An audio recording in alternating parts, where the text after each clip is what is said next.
हम किराए के घर में रहते थे अच्छा। और मेन एंट्रेंस हमारी एक ही थी। फिर मैं जॉब करती थी अच्छा।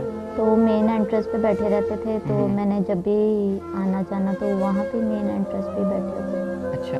नहीं, मैंने उन्हें कभी मना नहीं किया, क्योंकि जो कि मैं एक गरीब घराने से थी और वो काफ़ी अच्छी फैमिली से थे, तो मुझे खुद को फील हुआ कि भाई अगर इनकी और मेरा रिलेशन बन जाता है, इनकी और मेरी शादी होती है, तो मैं तो इस घर की, जहाँ पे मैं रेंट पे रह रही हूँ, मैं तो यहाँ की मालकिन बन जाऊंगी। अच्छा। एक दिन उन्होंने कहा कि मैं आपको पसंद करता हूँ, आपसे शादी करना चाहता हूँ, तो मैंने अच्छा। मना कर दिया। तो दिल ही दिल में मैं खुद भी परेशान थी कि मैंने तो उन्हें मना कर दिया, चाहे वो अच्छा। दोबारा मुझे प्रपोज करें या ना करें। मैं जो कि लड़की थी, मैं थोड़ा सा नखरा दिखाना चाहती थी उन्हें, और मैंने कहा दोस्ती से ज़्यादा कुछ नहीं। तो उन्होंने कहा जो उनके माँ बाप नहीं थे, मैं इस बात से भी खुश थी कि भाई उनके माँ बाप नहीं है, तो मैं अकेली राज करूँगी अच्छा। हर एक चीज़ पे, कोई मसला नहीं होगा मुझे। मैंने अपने अम्मी अबू को भी कहा कि भाई देखें, आप लोग मेरी खुशी से जल रहे हैं इस टाइम, तो अगर आपको ठीक लगता है मेरे साथ रहना तो रहें, नहीं ठीक लगता तो बेशक आप ये घर खाली करके जाएं, कहीं और रेंट पे घर लें, मैं अकेली यहाँ पे रह लूँगी, मेरे लिए कोई मसला नहीं है।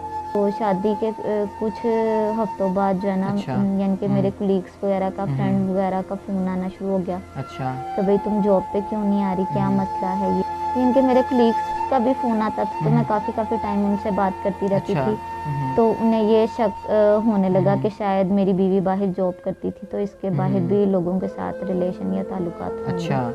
क्योंकि वो खुद थोड़े कम खूबसूरत थे, मैं ज़्यादा खूबसूरत थी, अच्छा। और इसलिए जो है ना वो मेरे करैक्टर पे उंगली उठाते थे। मान गई हो तो ऐसे ही तुम और भी लोगों के साथ जो है ना, यानी कि दोस्ती, फ्रेंडशिप और कुछ भी करने के लिए मान जाती होगी, इसलिए माँ बाप के पास मैं किस मुंह से जाती। मैंने उन्हें इतना बुरा भला कहा था, बहुत। अस्सलाम वालेकुम नाजरीन, आप देख रहे हैं टूजी पाकिस्तान और मैं आपका अपना मेज़बान ज़ुबैर राजपूत। हमारे साथ 25 साल अफशा मौजूद हैं और इनसे जानने की कोशिश करते हैं कि इनका ताल्लुक सिंध के इलाके कराची से, कराची शहर से है, और वहाँ से कसूर में शिफ्ट होती हैं और वहाँ पे किराए के मकान में रिहाइश पजीर होती हैं, और वहाँ के मालिक से इनका आँख मटक्का कैसे शुरू होता है और इनके माँ बाप को घर से कैसे निकाला जाता है, ये सारी स्टोरी इनसे जानने की कोशिश करते हैं। और आज ये ख़ुद भी नाज़रीन सड़कों पर धक्के खा रही हैं, ये सारा माजरा है क्या, इनसे बात करते हैं। अस्सलाम वालेकुम। वालेकुम अस्सलाम। अच्छा अफशा बताइएगा कि ये जो मालिक मकान है उससे आपका ताल्लुक़ कैसे कायम हुआ? मेरा उनके साथ ताल्लुक़ कैसे कायम हुआ, हम किराए के घर में रहते थे। अच्छा। और मेन एंट्रेंस हमारी एक ही थी। ठीक है। तो वो जो है ना, वो वहाँ मेन एंट्रेंस पे जब भी मैं जो क्योंकि मैं जॉब करती थी, अच्छा। तो मेन एंट्रेंस पे बैठे रहते थे, तो मैंने जब भी आना जाना तो वहाँ पे मेन एंट्रेंस पे ही बैठे होते थे। अच्छा। मैंने खुद भी 2-3 दफ़ा नोटिस किया कि वो जो है ना मेन एंट्रेंस पे बैठे रहते हैं, मुझे ही देखते रहते हैं, अच्छा। जब भी मैं आती हूँ या जब भी मैं जाती हूँ। अच्छा, मतलब आपके आने जाने के टाइम पे वो उसी जगह पे आपको मिलते थे? जी, वो वहाँ पे मुझे मिलते थे। अच्छा। अच्छा अफशा बताइएगा कि जब आप जॉब पे जाती थी, आपके कहने का मकसद है कि आपको वो ताड़ते रहते थे, वहीं पे मिलते थे आपको दरवाजे पे? जी, वो वहाँ दरवाजे पे मुझे मिलते थे और वहाँ पे वो बैठे रहते थे हर टाइम ना, सिर्फ मुझे देखने के लिए और अच्छा। मुझे ताड़ने के लिए वहाँ पे बैठे रहते थे वो हर टाइम ना। तो आपने उन्हें मना नहीं किया कि आप जब भी मैं गुजरती हूँ आप तो आप मुझे ज़रा अजीब सी नज़रों से देखते हैं, तो मुझे ये चीज़ अच्छी नहीं लगती? नहीं, मैंने उन्हें कभी मना नहीं किया, क्योंकि जो कि मैं एक गरीब घराने से थी और वो काफ़ी अच्छी फैमिली से थे, तो मुझे खुद को फील हुआ कि भाई अगर इनकी और मेरा रिलेशन बन जाता है, इनकी और मेरी शादी होती है, तो मैं तो इस घर की, जहाँ पे मैं रेंट पे रह रही हूँ, मैं तो यहाँ की मालकिन बन जाऊंगी। अच्छा। तो मेरी खुद की जहनीत ऐसी हो रही थी उनके लिए ना, तो मुझे कोई मसला नहीं था उनके ऐसे मुझे देखने से या कुछ भी मुझे कहने से। मतलब आपके दिल में खुद लालच पैदा हो रहा था कि अगर हमारा, मतलब आप भी उन्हें लाइक करने लगी थी? जी, मैं भी उन्हें लाइक पसंद करने लग पड़ी थी। अच्छा। तो जब आपने इजहार पहले किया या उन्होंने आपको बोला? एक दिन उन्होंने कहा कि मैं आपको पसंद करता हूँ, आपसे शादी करना चाहता हूँ, तो मैंने अच्छा। उन्हें कहा कि नहीं, मैं एक गरीब घराने की हूँ और आप अच्छे वेल सेटल्ड हैं, तो जो है ना, नहीं ये मुनासिब नहीं है। अच्छा। तो मैंने उन्हें मना कर दिया। जब मैंने उन्हें मना कर दिया तो दिल ही दिल में मैं खुद भी परेशान थी कि मैंने तो उन्हें मना कर दिया, चाहे वो अच्छा। दोबारा मुझे प्रपोज करें या ना करें, क्योंकि मुर्गी तो खुद फंसने के लिए तैयार थी। अच्छा, मतलब आपके दिल में खुद लालच आ रहा था? जी, मेरे दिल में खुद लालच आ रहा अच्छा। था कि वो मुझे अच्छा लग रहा था कि वो मुझे प्रपोज कर रहे हैं ना। तो फिर मैंने उन्हें जब मना किया तो मेरे दिल में ये भी साथ ख्याल आया कि पता नहीं अब दोबारा मुझे प्रपोज करें कि ना करें, क्योंकि मैं जो कि मुर्गी खुद फंसने के लिए तैयार थी। अच्छा। तो इसलिए फिर थोड़े दिन गुजरे, फिर से उन्होंने मुझे प्रपोज किया और फिर मैं दिल ही दिल में खुश हो रही थी कि चलो अच्छा हुआ उन्होंने दोबारा से मुझे प्रपोज किया। मगर मैं जो कि लड़की थी, मैं थोड़ा सा नखरा दिखाना चाहती थी उन्हें, और मैंने उन्हें फिर कहा कि नहीं, मैं एज इट हम दोनों जो है ना फ्रेंडशिप करते हैं, ठीक है। तो फिर आगे की बात सारी फिर देखेंगे। उन्होंने कहा दोस्ती से ज़्यादा कुछ नहीं, तो उन्होंने कहा ठीक है, जैसे तुम इजी समझो बेहतर समझो। अच्छा। तो फिर दोस्ती हुई। दोस्ती में जो है ना 2-3 माह में जो है ना दोस्ती से बातचीत, फ़ोन पे बातचीत होती रही। तो फिर यानी कि हम मतलब लोग दोस्ती से बात आगे बढ़ गई। जी दोस्ती से बात आगे बढ़ गई। तो फिर उन्होंने मुझे कहा कि आप मेरे से अब शादी करेंगी। तो मैं दिल में खुश थी कि भाई इन्होंने मुझे शादी का प्रपोजल भेजा है। अच्छा। तो क्योंकि उनके माँ बाप नहीं थे, मैं इस बात से भी खुश थी कि भाई उनके माँ बाप नहीं है, तो मैं अकेली राज करूंगी अच्छा। हर एक चीज़ पे, कोई मसला नहीं होगा मुझे। मतलब आपके दिल में भी लालच आ रहा था कि जिस मकान में मैं किराएदार हूँ तो कल को मैं इसी मकान की मालिक बन जाऊंगी। जी मेरे दिल अच्छा। में यही बात थी। से बात की तो उन्होंने यही कहा कि भाई वो अमीर बंदा है और हम लोग एक गरीब फैमिली से हैं, तो जो है ना ये चीज़ मुनासिब नहीं है। कल को जो है ना वो अगर तुम्हें छोड़ दे या कुछ कर करा के छोड़ दे, तो फिर हम किसको जाके कहते फिरेंगे। तो मैंने अपने अम्मी अबू को भी कहा कि भाई देखें, आप लोग मेरी खुशी से जल रहे हैं इस टाइम, तो अगर आपको ठीक लगता है मेरे साथ रहना तो रहें, नहीं ठीक लगता तो बेशक आप ये घर खाली करके जाएं, कहीं और रेंट पे घर लें। अच्छा। मैं अकेली यहाँ पे रह लूँगी, मेरे लिए कोई मसला नहीं है। मतलब आपने उस लड़के के लिए अपने माँ बाप को भी ये बोल दिया कि आप मकान खाली करें, आप तो शादी से पहले ही मालिक बन गई। जी। अच्छा। मैंने तो फिर अपने आपके माँ बाप ने क्या किया? मेरे अम्मी अबू ने जो है ना, मैंने उन्हें काफ़ी यानी कि बदतमीजी उनसे की, तो फिर अच्छा। उन्होंने घर खाली करने पे वो मजबूर हो गए। अच्छा, वो कहीं और शिफ्ट हो गए? जी वो कहीं और शिफ्ट हो गए। अच्छा। तो उसके बाद फिर आपकी शादी हुई? हम दोनों की शादी होगी। शादी के बाद जो है ना कुछ टाइम यानी कि अच्छा गुजरा है। ज़ाहिर बात है, नई नई शादी हुई होती है, तो यानी कि हर एक चीज़ अच्छी लग रही होती है। तो शादी के कुछ हफ्तों बाद जो है ना अच्छा। यानी कि मेरे कुलीग्स वगैरह का, फ्रेंड वगैरह का फ़ोन आना शुरू हो गया अच्छा। कि भाई तुम जॉब पे क्यों नहीं आ रही, क्या मसला है ये वो।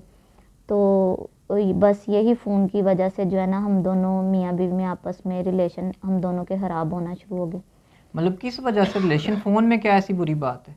यानी कि मेरे कुलीग्स का भी फ़ोन आता था, तो मैं काफ़ी टाइम उनसे बात करती रहती अच्छा। थी। तो उन्हें ये शक होने लगा कि शायद मेरी बीवी बाहर जॉब करती थी, तो इसके बाहर भी लोगों के साथ रिलेशन या ताल्लुकात होंगे। अच्छा।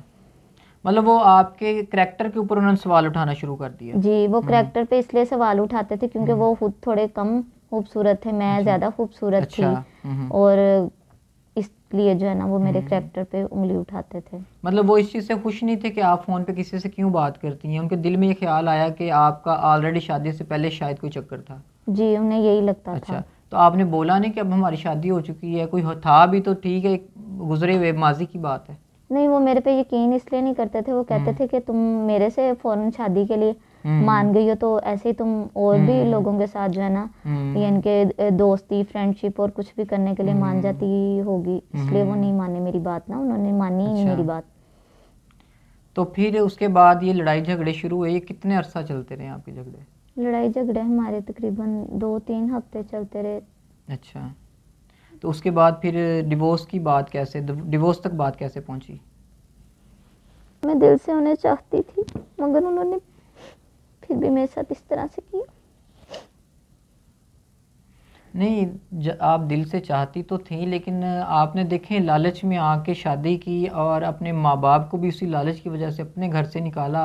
आपने जिस घर को अपना समझा था उस वजह से सारा मामला तो हुए ना। जी उसी वजह से। आप मानती हैं कि आपने लालच की है? जी तो अभी उन्होंने आपको छोड़ दिया है तो अपने माँ बाप के पास जाने की कोशिश नहीं की? नहीं, माँ बाप के पास मैं किस मुंह से जाती, मैंने उन्हें इतना बुरा भला कहा था, बहुत मैं शर्मिंदा हूँ कि मैं किस तरह अपने माँ बाप के पास जाऊँ। तो फिर डिवोर्स के बाद उन्होंने अपने घर से निकाल दिया आपको? जी उन्होंने मुझे डिवोर्स दिया और घर से निकाल दिया मुझे। तो फिर अभी कहाँ पे रह रही हैं आप? अभी बस एक दोस्त के पास मैं रह रही हूँ अपने। मतलब आपकी कुलीग हैं जिधर रह रही हैं आप? जी, मैं अपनी कुलीग के पास रहती हूँ। अच्छा, तो जॉब वगैरह शुरू की दोबारा? नहीं, जॉब नहीं शुरू की अभी दोबारा, क्योंकि मैं ज़हनी तनाव में बहुत ज़्यादा हूँ इसी वजह से, तो अभी जॉब नहीं स्टार्ट की मैंने। ये आपको माँ बाप की बद्दुआएं तो नहीं लगी? जी, मुझे ऐसे ही लगता, मेरे माँ बाप की मुझे बद्दुआएं लगी।